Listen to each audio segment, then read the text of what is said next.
Welcome to Let's Talk Democracy. I'm Tina Johnson, your host. Join me as we talk to the people on the front lines, the change makers and activists who are building a stronger, healthier democracy for all of us.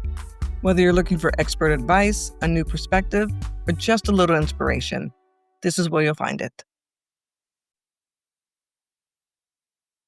Hello, everyone, and welcome back to Let's Talk Democracy. I'm your host, Tina Johnson. We're in the middle of Season 3. And today's episode, The Public Square Isn't Dead, is a bit of a turning point. Not a loud one, not a breaking news moment, but the kind of shift that changes how you understand everything that comes next. Up to now, we've been digging into the role of technology and social media in shaping democracy, how these platforms influence how we think, engage, and participate. But today, I want to pause. Because sometimes in the middle of exploring something, you realize the story is bigger than where you started. And that's where we are.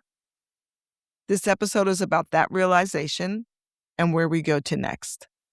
Let's get into it.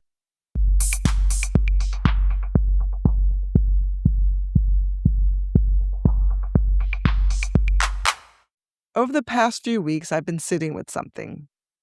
And the more I tried to ignore it, the clearer it became. Something wasn't sitting right. We've been having important conversations about technology, social media, and how these platforms are shaping democracy. We've talked about algorithms, digital engagement, and the idea of a modern public square. And all of that matters, but it started to feel incomplete. I realized something uncomfortable. Our conversations were spending more time analyzing democracy than actually thinking about how it's lived. More time focused on the systems than the people inside them. And that's a gap I can't ignore. Let me explain. It's one thing to talk about democracy through a screen, through posts, comments, headlines, and metrics. It's another thing entirely to stand in space where people have chosen to show up, to stand shoulder to shoulder with strangers, to hear voices not filtered, not edited, but real, loud, and sometimes uncomfortable, to feel disagreement in the air and still stay. That's not just engagement. That's participation. And somewhere along the way, we started to blur the lines between the two. We started to believe that being active online, being informed, posting, reacting was the same as participating in democracy. But it's not. Because democracy requires something technology cannot replicate. Presence. When I started this season, I wanted to dig deeper into how technology has reshaped political life. And it has. Social media platforms have become powerful drivers of public discourse. In many ways, they've replaced the traditional public square. But here's what I didn't fully account for. The public square didn't disappear. It adapted. And in many places, it never left. Across the globe, people are still gathering, still organizing, still showing up. In the last year alone, there has been over 120 significant anti-government protests worldwide. More than 70 countries have experienced major demonstrations. And right now, dozens of movements are unfolding in real time. Some in democracies, many not. And yet the pattern is the same. People find a way.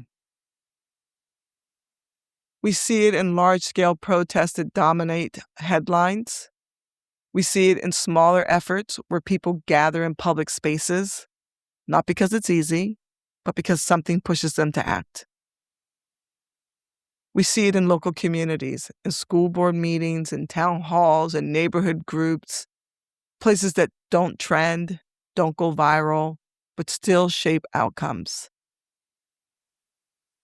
Different causes, different contexts, same instinct. To be present, to be heard, to act. And that's the part I don't want us to lose.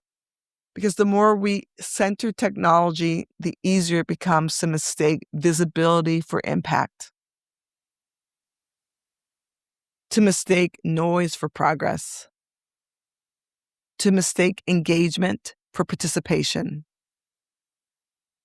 The algorithm can amplify a voice, but it can't replace a presence. It can spread a message, but it can't build trust.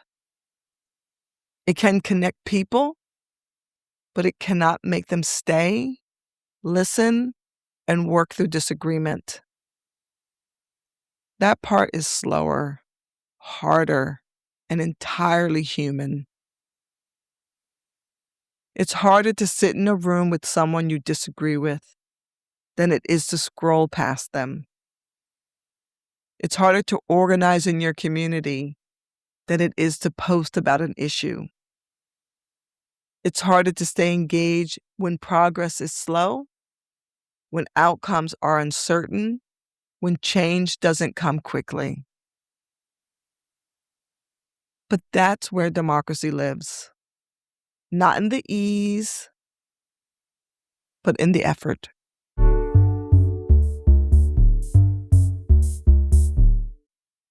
So, as we close out today's episode, I want to bring us back to something simple, but not easy. Democracy doesn't just live online. It lives in the choices we make to show up, in the spaces we enter, in the conversations we stay in the effort we're willing to give, even when it's uncomfortable. Because the truth is, democracy isn't sustained by platforms. It's sustained by people. So here's my ask for you this week. Pay attention to your community. Look for the spaces where people are gathering, whether it's a local meeting, a community event, a conversation you might normally avoid, or an issue that's closer to your home than you realized. And then ask yourself one question.